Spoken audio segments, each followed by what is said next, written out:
ఉన్నాడు. God all the time shines effulgently. విశ్వవిభుని మైత్రి విడదీయరా అనేటువంటిది. The friendship between the universe and the Lord is inseparable. కనుక విశ్వమంతా కూడాను కేవలము ఒక జీవుల చేత నిండినటువంటిది. The universe is full of beings.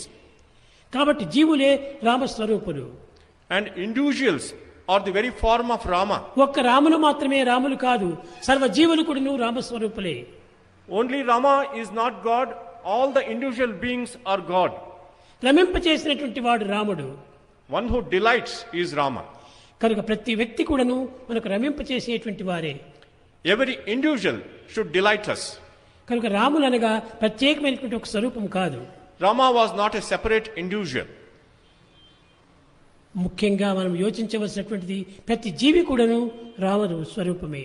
What we have to recognize most importantly is that every being is the form of Eshwara Rama. సర్వభూతానాం God resides in every, ఈశావాస్యం ఇదం జగత్తు.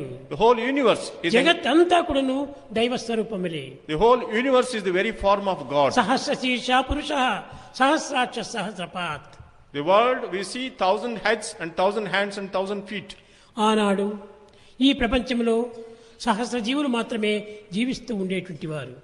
In the world in ancient times there were only 1,000 beings.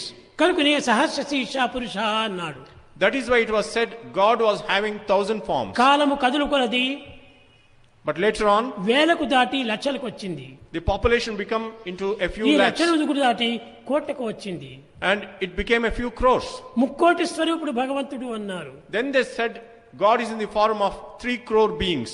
3 కోట్ల స్వరూపులు ఎట్లవుతాడు భగవంతుడు? How can God have 3 crore forms? ప్రతి వ్యక్తి కూడాను ప్రతి జీవి కూడాను ఒక రామస్వరూపమే. Every being, every individual is the form of God. కాబట్టి ఈనాడు ముక్కు